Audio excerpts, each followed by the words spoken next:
बोलिए सद्गुरुदेव भगवान की जय, गुरु माता की जय, भगवान भोलेनाथ की जय, माता कामाख्या की जय, गौ माता की। बोलिए सभी संतों की जय, बोलिए सच्चे दरबार की जय, करोली शंकर महादेव धाम की जय, गंगा मैया की जय। हर हर महादेव।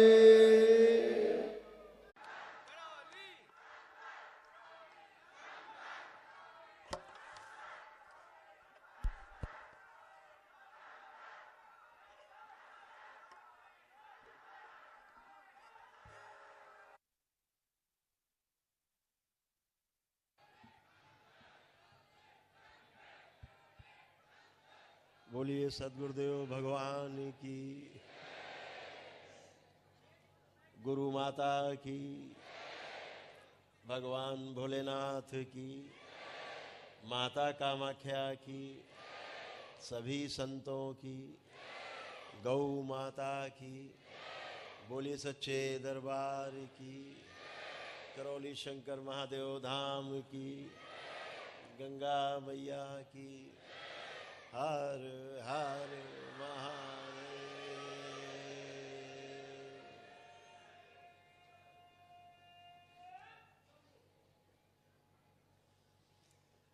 दरबार में आप सभी का बहुत बहुत स्वागत है।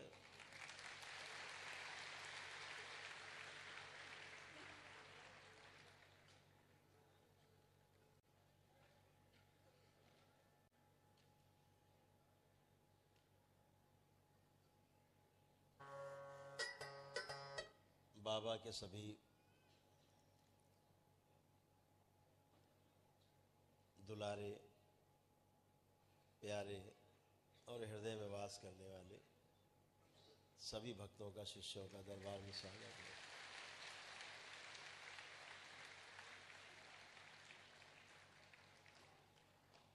पूर्णिमा के इस विशेष अवसर पर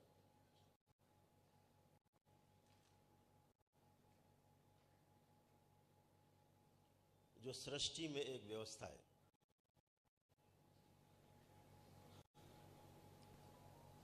उस व्यवस्था में आज आप अपना रोल निभाने जा रहे हैं। ये व्यवस्था है।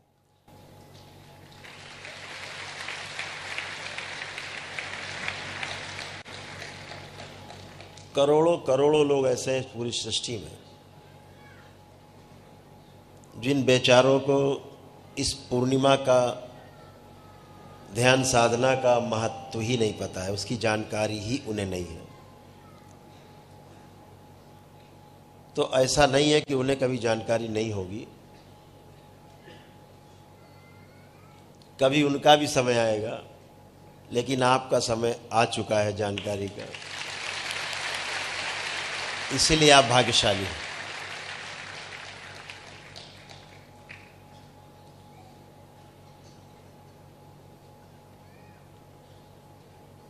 ग्रह नक्षत्रों का एक विशेष प्रभाव होता है शरीरों पर।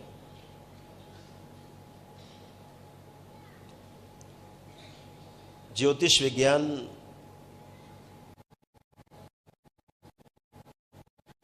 ज्योतिष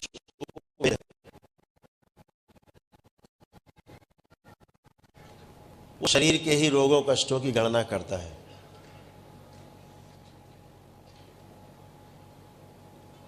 अनुमान लगा करके आगे की आपकी भविष्यवाणी करते हैं। जो ज्योतिषी या ज्योतिषगण, उनकी दृष्टि स्वयं की दृष्टि पैनी हो जाती है, वह ज्योतिष की गणना करके गणित से फिर अपनी कुछ दृष्टि से मिश्रित करके आपका भाग्य आगे का बता देते हैं। लेकिन ऐसा किसी ग्रंथ में नहीं लिखा है निश्चित रूप से कि आपका यही होगा। आशंका रहती है, संभावना रहती है कि ऐसा हो सकता है, उससे बचाव कर लिया जाए तो बचाव हो जाता है यदि आप उसका पालन करते हैं। जो ज्योतिष विज्ञान कहता है उसका पालन आप करते हैं, आप उसे बच जाते हैं।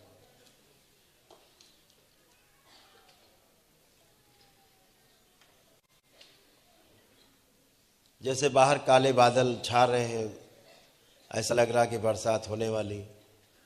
घर से निकलते समय माँ छाता देती है कि बेटा इसको लेते जाओ, हो सकता पानी गिर जाए, तो आपका इससे बचाव हो सकता है। माँ को अनुभव है उन काले बादलों का। यदि बच्चा छाता लेके निकल जाता है, पानी बरसता है, छाता लगाता है, भीगने से बच जाता है, नहीं लगाता है भीग जाता है। ऐसे अनुमान के आधार पर, गणित के आधार पर ज्योतिष में शरीर के साथ क्या घटना दुर्घटना हो सकती है उसकी गणना करता है ज्योतिष। लेकिन शरीर के साथ रहने वाला जीवन जो आपके अंदर बैठ के सुन रहा है,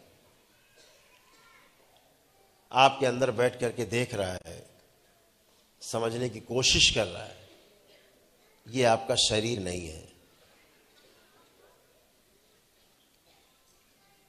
अभी आप अपने चुटकी काट के देखिए, चुटकी काट कौन रहा, फिर ये देखिए, फिर देखिए शरीर कष्ट को हो रहा है कि किसी और को हो रहा है। सारे अनुभव करिए। तो अभी तक ऐसा कोई ज्योतिष विज्ञान नहीं बना जो आपके जीवन के बारे में गणना कर सके। जीवन आपके कर्मों से प्रभावित होता है। वो आपके कर्म स्मृतियां लेकर के आता है, कर्म भोग लेकर के आता है। उसके आधार पे जन्म होता है, उसी के आधार पे जीवन यात्रा होती है, और उसी के आधार पर मृत्यु होती है, पुनः जन्म होता है। जीवन सांत्वना का उपाय किसी ग्रंथ में नहीं।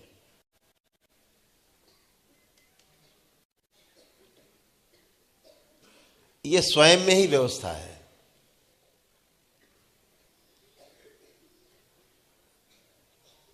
आप जब महागुरुओं के संपर्क में आते हैं, पूर्ण गुरु के संपर्क में आते हैं, ध्यान साधना की पद्धति अपनाते हैं, उस परंपरा में जुड़ते हैं, स्वयं प्रयास करते हैं, तो ही इन कर्मों से मुक्ति मिलती, कर्म भोग से मुक्ति मिलती है।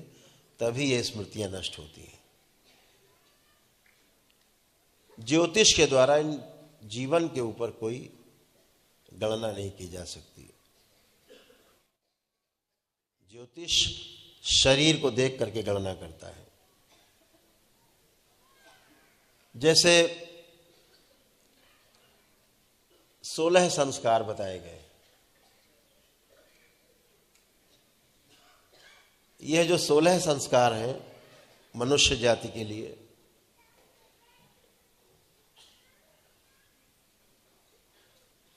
गर्भाधारण से लेकर के और अंतिम यात्रा तक, चिता में लेटने तक 16 संस्कार हैं।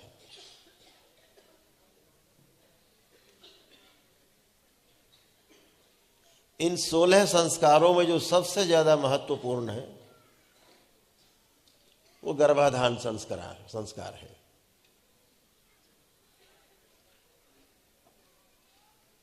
ज्योतिष ये तो बता सकता है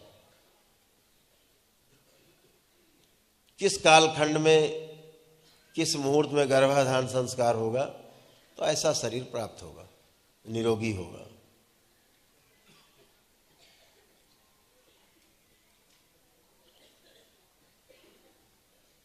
कुछ अनुमान लगा सकता है उसके स्वास्थ्य के आधार पर। ऐसे ऐसे ग्रह नक्षत्रों में जो लोग पैदा होते हैं तो कैसा उनका जीवन होता है। लेकिन पैदा होने के बाद वह शरीर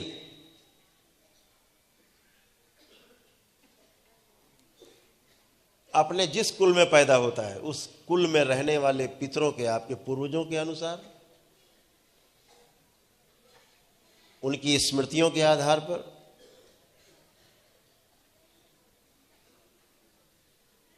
उनकी मृत्यु के समय के कष्टों के आधार पर चलने के लिए बाध्य होता है वो शरीर जो जन्म लेता है। उससे बचने का उपाय तब तक नहीं जब तक पितृ मुक्ति नहीं हो जाए। बिना पितृ मुक्ति के किसी समस्या का समाधान नहीं।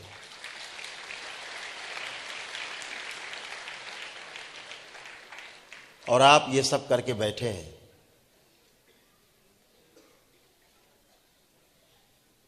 आप सबको याद होगा जब आप दरबार आए तो कितने कष्टों से भरे हुए थे आप और आपका परिवार। आपने केवल याद किया है बाबा माँ को और आपको तुरंत सहायता मिली सेकंड में। ऐसे कितने लोग हैं जिनको सहायता मिली? हाथ उठाएं। ऐसे मिली तुरंत सहायता, इमीडिएट। सब स्वस्थ होके बैठे। जब स्वस्थ हुए तो दरबार में आपने दरबार में बाबा से दीक्षा ली। ये कृतज्ञता है। न्याय के 9 भावों में से एक है कृतज्ञता।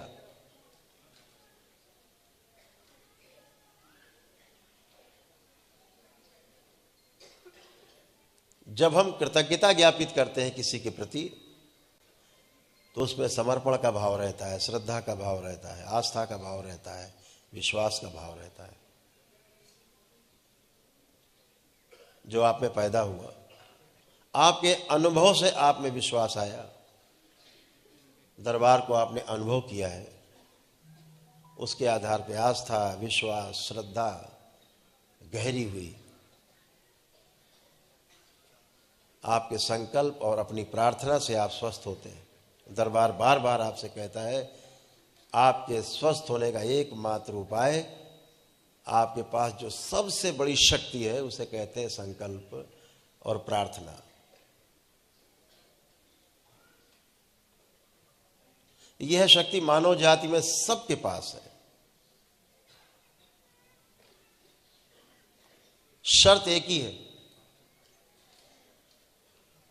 कि आपकी प्रार्थना और संकल्प तभी पूरे होते हैं जब आप किसी महाशक्ति से, महागुरु से, पूर्ण गुरु से और सकारात्मक शक्ति से जुड़े होते हैं। तभी आपकी प्रार्थना और संकल्प पूरे होते हैं, अन्यथा सब उल्टा होता है।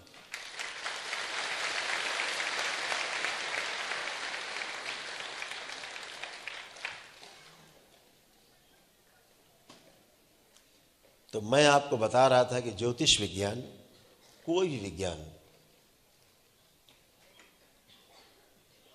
किसी के जीवन के बारे में गणना नहीं कर सकता।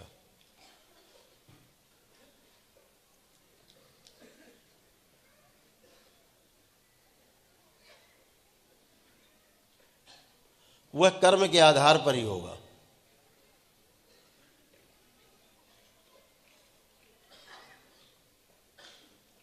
और कर्म आपके तभी तक सुरक्षित रहेंगे जब तक आप उसका भोग नहीं भोग लेंगे।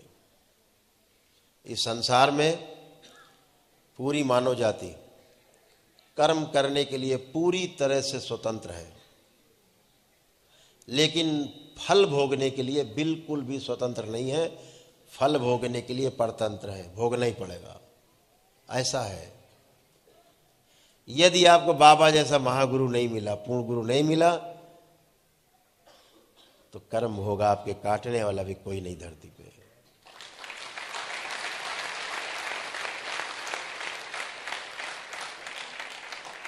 आप बाबा से जुड़े, आपकी तमाम स्मृतियां, अरबों खरबों स्मृतियां नष्ट हुई।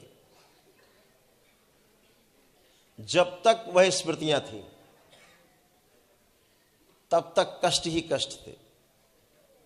जैसे ही वह स्मृतियां नष्ट होती सब गायब हो जाती है कष्ट। इस संसार के 90% रोग नकली।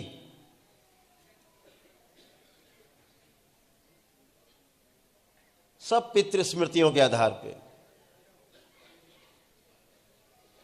आपकी जन्मों जन्मों की कर्मों की स्मृतियों के आधार पर कष्ट निर्मित होते हैं। जैसे ही स्मृतियां नष्ट होती हैं, आपके कष्ट स्वतः ही नष्ट हो जाते हैं। यह एक व्यवस्था है। अगर प्रश्न नहीं होगा तो उसका उत्तर नहीं होगा पुस्तिका में। प्रश्न पत्र में अगर प्रश्न लिखा है तो उत्तर देना आपका अनिवार्य है। अब अगर प्रश्न पत्र से प्रश्न ही हटा दिया जाए तो उत्तर देने की आवश्यकता नहीं बनती, उसकी बाध्यता आपके पास नहीं है।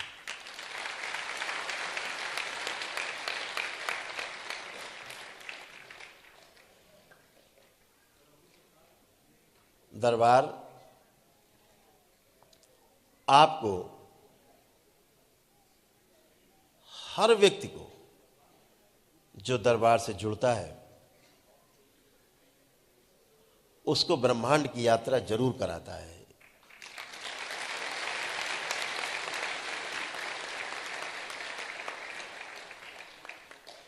फर्क इतना है,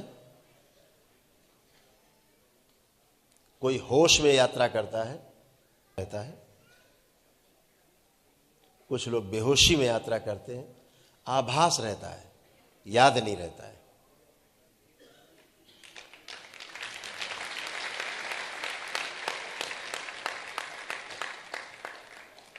बिना यात्रा कराए ब्रह्मांड की, यत् पिंडे तत् ब्रह्मांडे, पूरा पूरा ब्रह्मांड स्थिर है, स्थित है।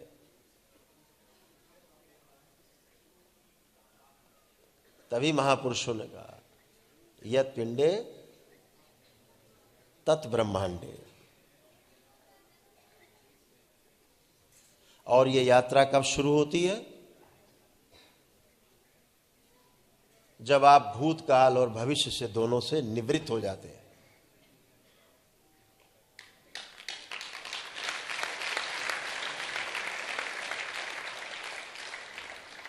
तभी कहा गया एकोहम द्वितीयो नास्ति। एकोहम द्वितीयो नास्ति, न भूतो न भविष्यति।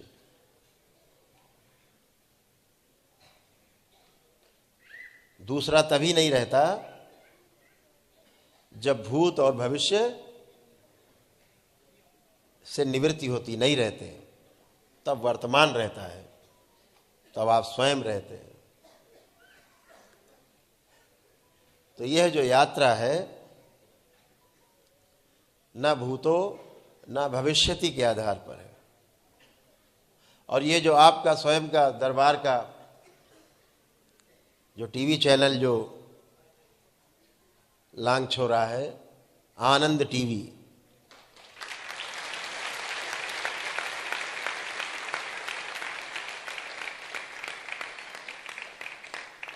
ये उसकी टैग लाइन है, न भूतो न भविष्यति।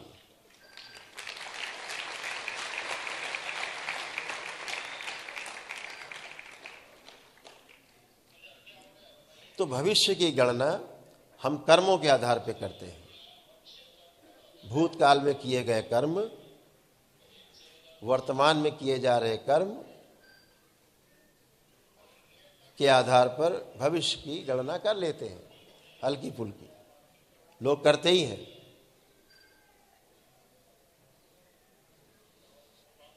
बहुत गहरी दृष्टि की बात है। कर्म 3 प्रकार के हैं।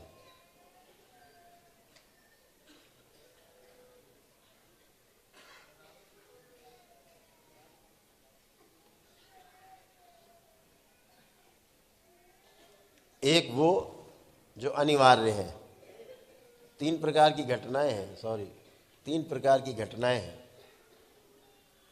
जिनमें हम कर्म करते हैं। तो एक तो अनिवार्य है, एसेंशियल। दूसरा सेमी एसेंशियल, अनिवार्य है भी और अनिवार्य नहीं भी है। और तीसरी घटना है नॉन एसेंशियल, जो अनिवार्य नहीं है।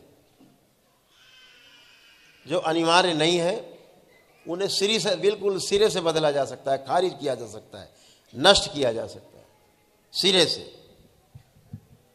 एक क्षण में, एक क्षण में। दूसरा अनिवार्य है भी और अनिवार्य नहीं भी।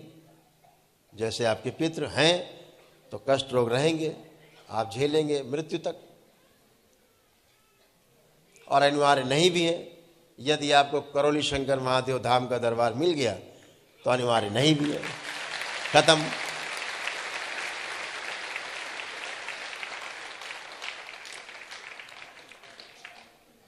लेकिन अभी मानव जाति तीनों भोगने के लिए बाध्य है, विवश। जो एसेंशियल है, जो अनिवार्य है, जैसे सूरज का निकलना समय पे, सूरज का अस्त होना समय पे, चंद्रमा का निकलना समय पे, मौसम का होना, धरती पहाड़ समुद्र सब यथा स्थान होना, धरती और सूरज की दूरी निश्चित रहना, सूरज और चंद्रमा की दूरी निश्चित रहना, सभी ग्रह गोल नक्षत्रों की दूरी और उनके अपने अपने अभिनय, उनके कार्य निश्चित रहना, ये एसेंशियल है। निद्रा आना, भूख लगना, ये सब एसेंशियल है, अनिवार्य है।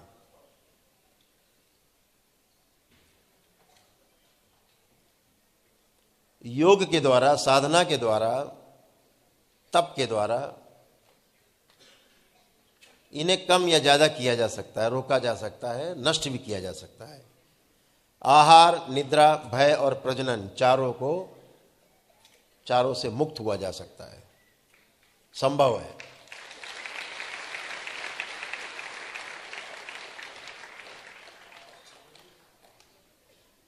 ज्योतिष भी हमारा महाविज्ञान है, बहुत बड़ा विज्ञान है। जब विवाह होने को होता है तो वर और कन्या की कुंडली मिलाई जाती है। तो कुंडली में क्या मिलाया जाता है? क्या बोला जाता है? क्या मिलाना है? गुण मिलाने हैं। वो अलग गुण नहीं, जागरी वो गुण नहीं, गुण आचरण। तो जो गुण है, अभी ऐसी भ्रांति है कि ज्योतिष विद्या में गुण मिलाकर के कहते हैं साहब इनके तो 22 गुण मिल रहे हैं 36 में, इनके 17 ही गुण मिल रहे हैं। फिर बोले इसके तो 30 गुण मिल रहे हैं। बोले ये लड़का लड़की का वर्ग ठीक है, कन्या इनकी खूब पटेगी। ऐसा बिल्कुल भी नहीं है। ज्योतिष विज्ञान आपको ये बताने की चेष्टा नहीं कर रहा कि आपकी पटेगी कि नहीं पटेगी, इस पे गणना नहीं कर रहा ज्योतिष विज्ञान। जो गुण सूत्र की बात हो रही है, वो गुण सूत्र, गुण की बात हो रही है। क्या विवाह क्यों हो रहा है? एक नए शरीर के सृजन के लिए।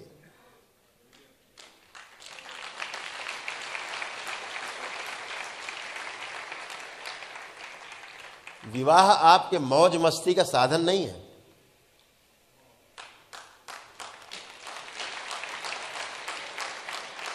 विवाह एक पवित्र बंधन है,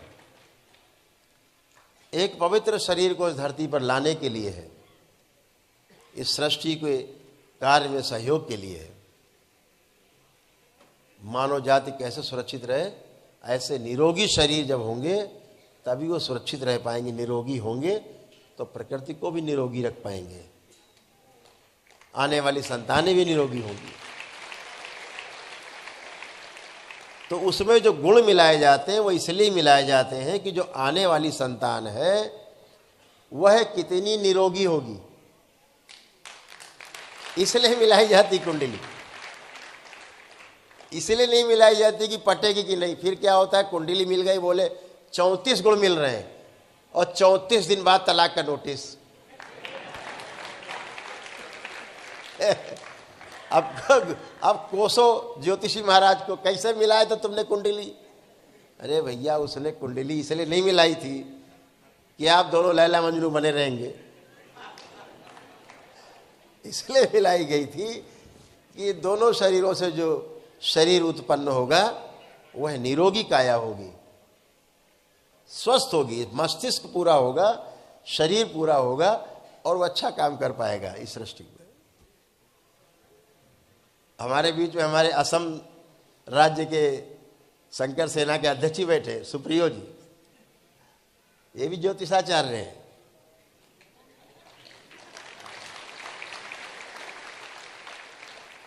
ये बैठे, खड़े हो जाओ भाई, दृष्टि देख लो, कर लो, डाल लो।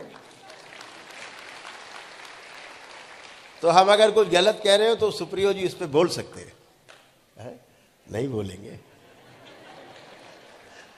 बैठे। अभी सुप्रियो जी ने, इनके साथियों ने बहुत बड़ा सम्मेलन कराया,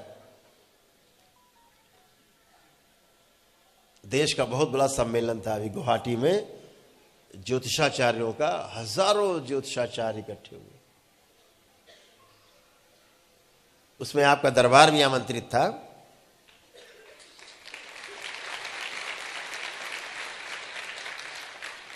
तो दरबार की ओर से राजीव भैया, राजीव सिन्हा जी, दरबार की ओर से इन्होंने प्रतिनिधित्व किया था। वहां जाकर के मंच पर दरबार के बारे में लोगों को जानकारी भी दी। उनके बीच में गए। मेरे को समय का थोड़ा अभाव था, इसलिए जा नहीं पाए थे, जाने की बहुत इच्छा थी। कभी आगे सम्मेलन होगा तो जाने की कोशिश करेंगे।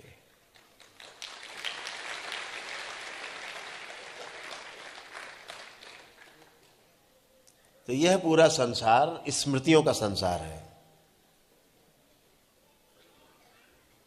जैसी स्मृतियां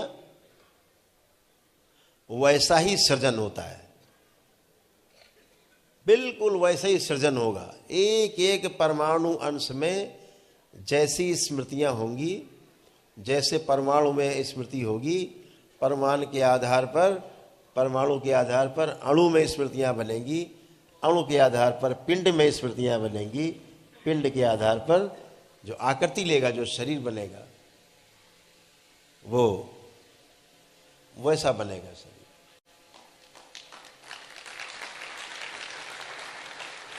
जब दरबार कहता है कि आपके पितृ शिवलोक को चले गए, शिवलोक का मतलब भोलेनाथ के जो मस्तक पे जो चंद्रमा विराजमान है, पीछे दिख रहा है जो चंद्रमा विराजमान है,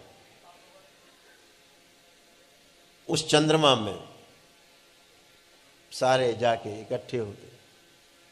फिर चांदनी रात में जब वहां से बरसते हैं तो सारे जीवन ऊपर से नीचे की ओर बरसते हैं, बहते हैं, और धरती पर फैली हुई तमाम वनस्पतियों में समा जाते हैं वो जीवन रस।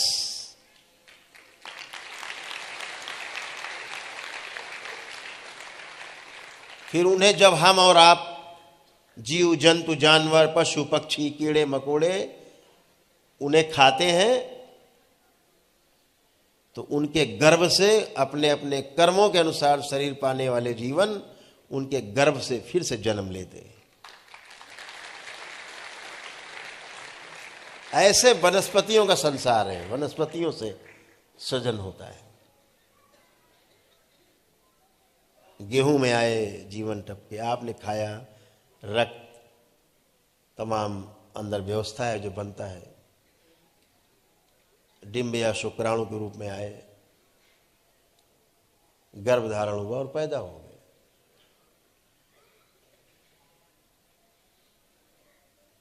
एक व्यवस्था है, ये बेहोश लोगों के लिए है।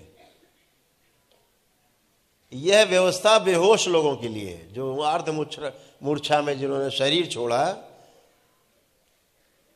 उनके लिए। मूर्छित थे, मूर्छित ही शरीर छोड़ेंगे, मूर्छित ही जन्म लेंगे। जो जागृत होकर शरीर छोड़ते हैं उन्हें जन्म लेने की बाध्यता नहीं होती।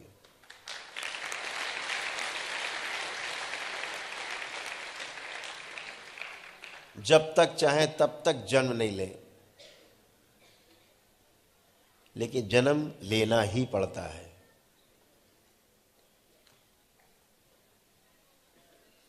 जो जाना पिछले जन्मों में, उसे जनाने के लिए जो समय आता है, ऐसे जीवन शरीर धारण करते हैं। कभी भी कोई अवतार मां के पेट से जन्म नहीं लेता, इस बात को हमेशा ध्यान रखो।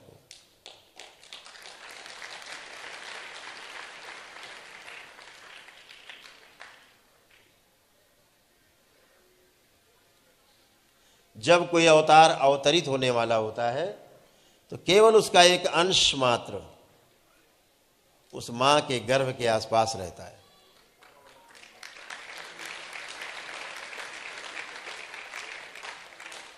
और जब वह गर्भ शिशु के रूप में जन्म लेता है और इस योग्य हो सकता है कि जिसको अवतार लेना है वह उसमें पूरा समा सके, तब तक वह अवतार प्रतीक्षा करता है।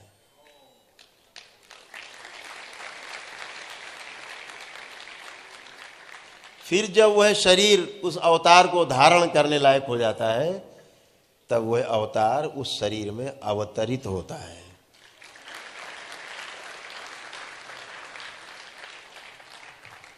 क्योंकि अवतार कभी मां के पेट से जन्म नहीं लेते।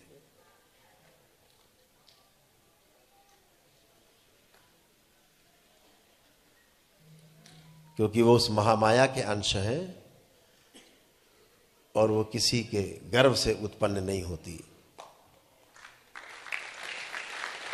और ना ही अपने पुत्र को उत्पन्न होने देती किसी के गर्भ से।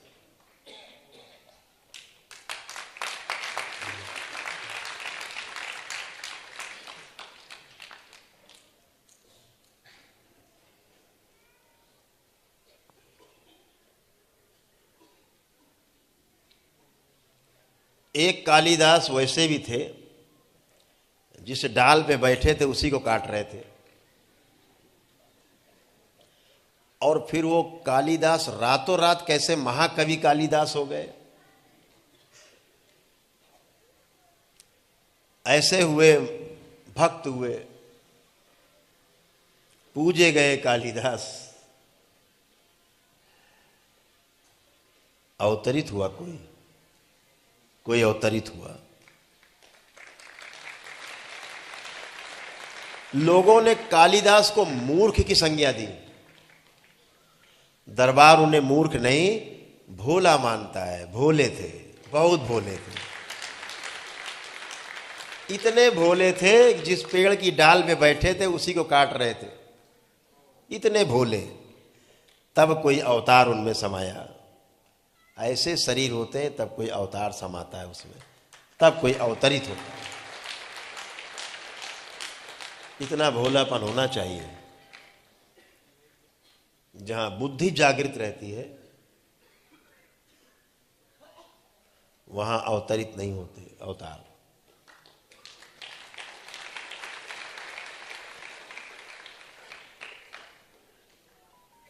तो आप सभी उसी प्रक्रिया में।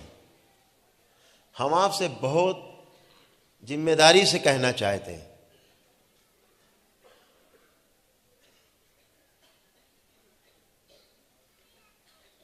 तमाम महापुरुषों के नाम आपको याद होंगे, चाहे कबीर हो, चाहे नानक हो, कृष्ण हो, राम हो, बुद्ध हो, महावीर हो। ये सब एक क्षण की घटना है जो बने। वो एक क्षण आप में भी सुप्ता अवस्था में पड़ा हुआ है। जिस दिन वो जागृत हो गया, जिस दिन वो क्षण आगे आ गया, जिस दिन आपने सारी स्मृतियां भोग आपने काट लिए अपने तप से, उस क्षण को आगे आने में समय नहीं लगता। क्योंकि वो दबी हुई स्प्रिंग के समान है। जैसे ही स्मृतियों का बोझा उठता है, स्प्रिंग पूरा छलक के ऊपर आ जाती है। तो लोग कहते हैं अरे ये तो रातों रात सन्यासी कैसे हो गया, रातों रात कैसे एकदम बदल गया। ये दुर्घटना नहीं, ये महान घटना है।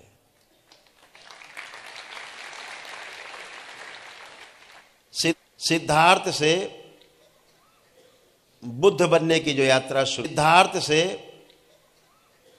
बुद्ध बनने की जो यात्रा शुरू हुई, गौतम बुद्ध, वो एक क्षण में घटित, वो एक क्षण में घटित हुई। केवल एक क्षण में घटित हुई। केवल एक दो चार चीजें देखित हुई। केवल एक दो चार चीजें देखने के पश्चात एक दो चार चीजें देखने के पश्चात, अर्थी देखने के पश्चात बदल गए बुद्ध। आप भी तमाम अर्थी देखते होंगे, घर से भी अर्थियां गई होंगी, नहीं बदले। इतना जड़ है, इतना जड़ है सब। आप सामने लाश पड़ी होती फिर भी आपको लगता है आह बेचारा मर गया, ऐसे मर गया, ऐसे प्रकट करते कि जैसे हमको तो मर, ऐसे प्रकट करते कि जैसे हमको तो मरना ही नहीं है, ये बेचारा मर गया। ज्योतिषी, अरे 2/3 धरती समाप्त हो जाएगी, तो अपने को तो जोड़ते ही नहीं 2/3 में, % लोग मर जाएंगे। अपनी बात नहीं कर रहे हैं। और दूसरी दृष्टि से देखा जाए, दरबार की दृष्टि से, तो वो सही सोच रहे हैं आप लोग कि हम नहीं मरेंगे।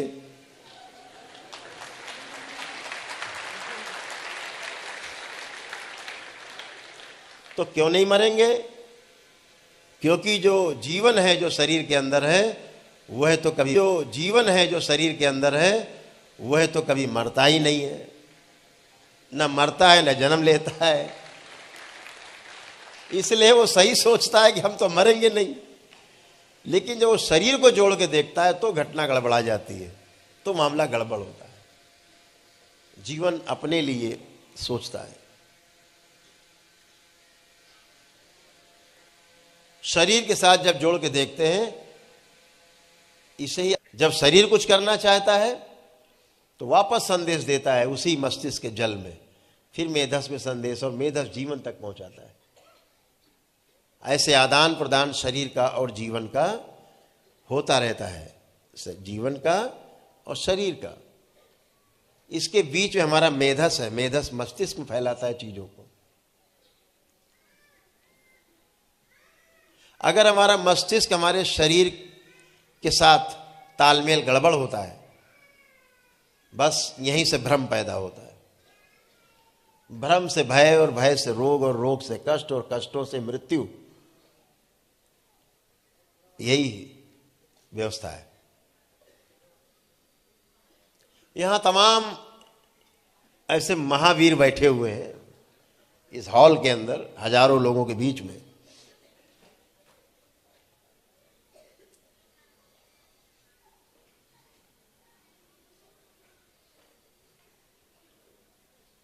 जो अपनी बहुत लंबे लेकिन सुप्तावस्था में,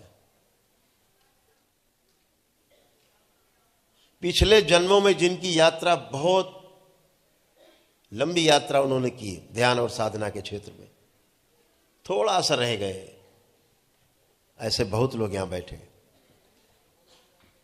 ये दरबार इसीलिए बना है।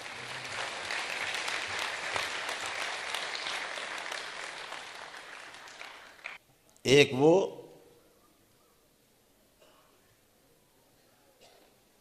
जो कश्मीर में रहते, गंगा जी तक नहीं पहुंच पाए अभी। एक वो जो कानपुर में गंगा के थोड़े किनारे बैठे 5-6 किलोमीटर के। आप उन 5-6 किलोमीटर वालों में से हो, गंगा दूर नहीं।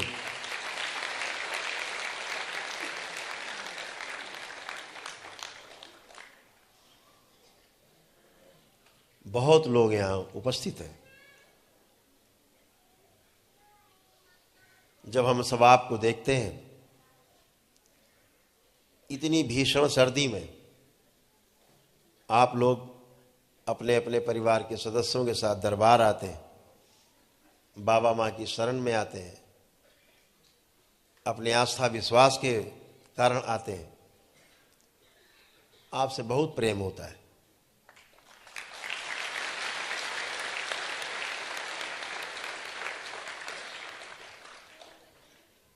बिल्कुल यही लगता है कि एक क्षण में आपको जागृत कर दूं, एक क्षण में।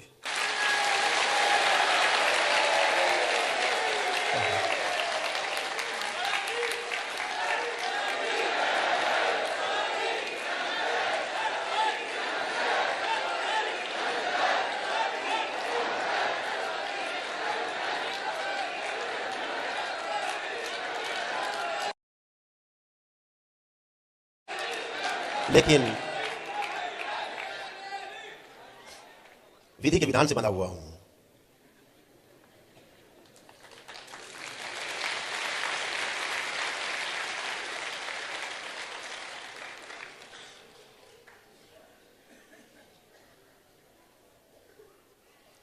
सिद्धांत को तोड़ा जा सकता है, लेकिन जिसने सिद्धांत बनाए हैं उसकी गरिमा से बंधा हुआ हूं।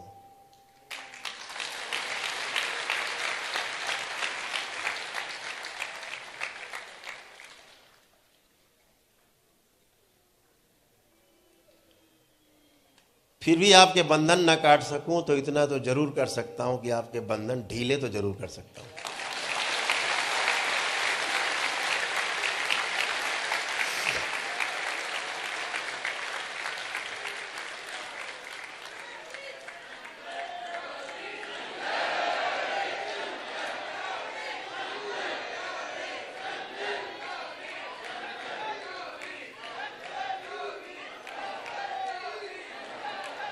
सृष्टि के कुछ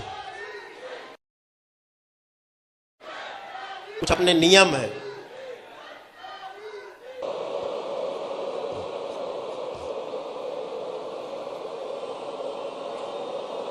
सभी लोग उठा लें हथेलियां, सभी लोग आंख बंद करके एक साथ।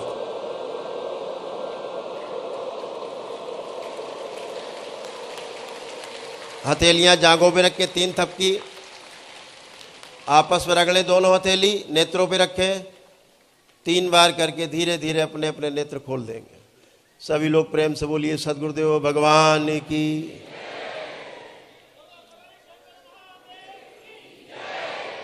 अब पुनः से नेत्र बंद करें, तंत्र दीक्षित, और आंखें बंद, नेत्र बंद, और मैं केवल 5 मिनट के लिए अपने आसन से जा रहा हूं। ओम शिव 3 बार ओम नमः शिवाय बोल के नेत्र खोल दें।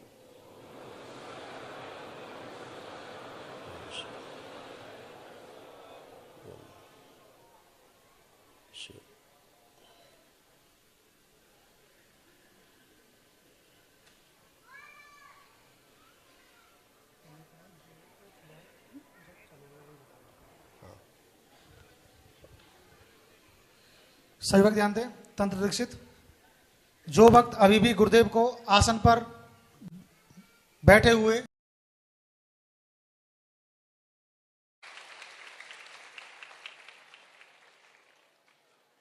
ध्यान साधना के कार्यक्रम शुरू होंगे, YouTube पर आया करेंगे। अपना एक चैनल बन गया है, वो भी लॉन्च हो जाएगा।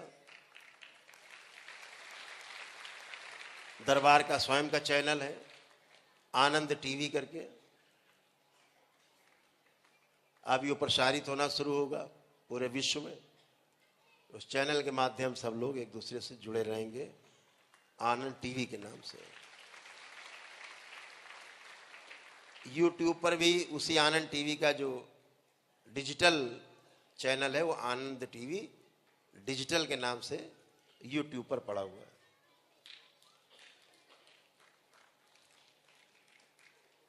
उसमें तमाम आपके सबके कार्यक्रम सभी लोगों के निरंतर चलते रहेंगे। दरबार के कार्यक्रम चलते रहेंगे जब तक YouTube पर जो चैनल है उस पर नित्य प्रति प्रातःकाल की जो साधना है ब्रह्म मुहूर्त की, वो सभी लोग कर सकेंगे तो बहुत अच्छा है।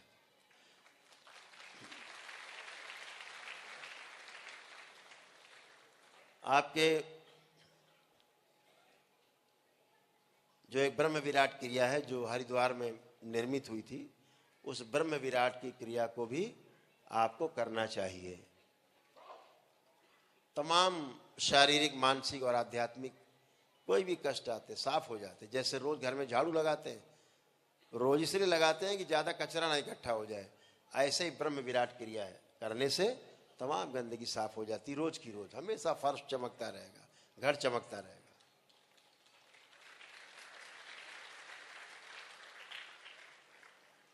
दरबार की जो सिद्ध अगियारी है, जो सिर्फ उनके लिए है जो दरबार से दीक्षित हैं, उनके लिए जिनकी प्रक्रिया आपकी पूर्ण हो चुकी है। उनके लिए नहीं है वो जो पहली बार आते हैं और कोई प्रक्रिया नहीं की होती, उनके लिए नहीं है। तो आप सबके लिए अगियारी है, जब आप जलाते हैं तो ऐसा लगता है घर में हवन हुआ है। 1.5 घंटे करीब जलती है, ऐसा लगता है घर में हवन हुआ है, दिन भर ऐसे लगता है। जैसे ही जलाते हैं पूरा दरबार इकट्ठा होता है आपके यहाँ। सारी गंदगी, नकारात्मकता जो इकट्ठी हो गई होती है लोगों की द्वारा छोड़ी गई गंदी नज़रों से, वो समेट के दरबार में फेंक देती है, नष्ट कर देती है। कोई संस्थान हो, आपके प्रतिष्ठान हो, दुकान हो, आप रोज कर सकते हैं सक्षम है तो, नहीं तो घर में अपने शनिवार मंगल या किसी अपने तीज त्यौहार उत्सव में उसको जरूर जलाया करें। तो जो नकारात्मकता है, जो लोग तमाम आते हैं आपको देखते हैं, अरे बड़े खुशहाल है अब तो, अरे अब तो बड़ा चेहरा चमक रहा है, अरे अब तो बड़े आप अच्छे हो गए, अरे आपका बेटा तो बहुत अच्छा हो गया, ये नज़र लगती है। तो जब आप वो जलाते हैं अगियारी दरबार की, सिद्ध अगियारी, ये सब गंदगी सिमट के नष्ट होकर चली जाती, दरबार में जमा होकर नष्ट हो जाती। लेपन जिन्होंने नहीं किया हो वो अपना लेपन जरूर करें, ताकि मस्तिष्क की सूजन जरूर जाए, नष्ट हो। तो ये छोटी छोटी बातें आप सबको पता है। ध्यान साधना में अपना काम के साथ साथ अपने काम को करना है, जो आपका व्यापार है, नौकरी है, सब कुछ करना है। अब सभी का खूब मन कर रहा है, खूब जम के अपना व्यापार करने वाले लोगों के खूब व्यापार करना है। जो नौकरी करते हो सबको लग रहा है खूब जम के अपनी नौकरी करनी है। बच्चों को लगता है खूब पढ़ाई करनी है।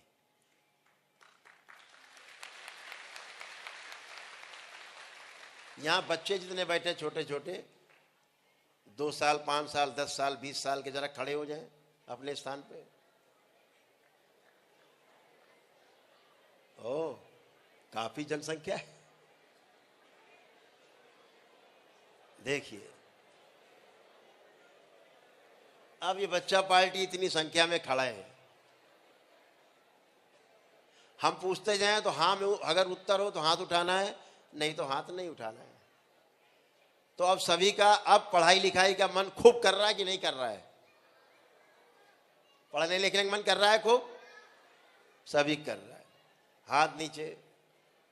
अब आप लोगों का मोबाइल देखने की इच्छा दरबार ने जमा कर ली, छीन ली है। अब जिसकी इच्छा हो रही हो कि हमको अभी भी मोबाइल चलाना है, अभी भी, वो खड़ा रहे, बाकी सब लोग बैठ जाएं।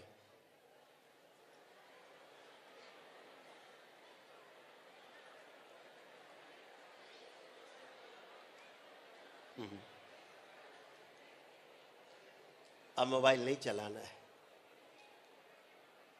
किसी को मोबाइल चलाना, ये बच्चे खड़े ही चलाना है शायद। नानी आगे आओ, खड़े हो, इन्हें जरा मोबाइल दिया जाए, इनको मोबाइल पेश किया जाए।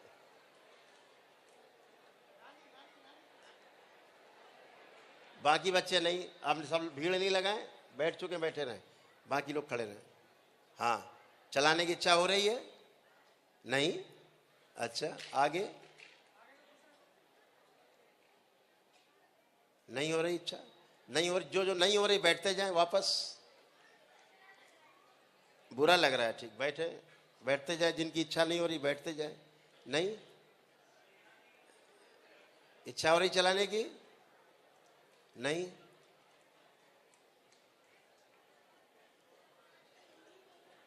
है क्या हुआ, करंट मार दिया?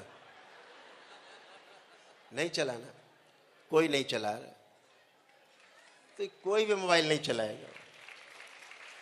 तो इनकी मोबाइल देखने की इच्छा नष्ट की गई। अब ये पढ़ाई करेंगे मोबाइल की जगह। तो ये सब दरबार ने किया है। आप सबका आत्मविश्वास खूब बढ़ाया गया है, जीने की इच्छा बढ़ाई गई, इच्छा शक्ति बढ़ाई गई, रोगों से लड़ने की क्षमता बढ़ाई गई। यही तो आपका दरबार है, जो आपको भी अच्छा रखे, आपके परिवार को भी अच्छा रखे। यही तो दरबार है, यही तो शिव और शक्ति का प्रभाव है। बोलिए सद्गुरुदेव भगवान की जय, गुरु माता की जय, भगवान भोलेनाथ की जय, माता कामाख्या की जय, गौ माता की। बोलिए सभी संतों की जय, बोलिए सच्चे दरबार की जय, करोली शंकर महादेव धाम की जय, गंगा मैया की जय, हर हर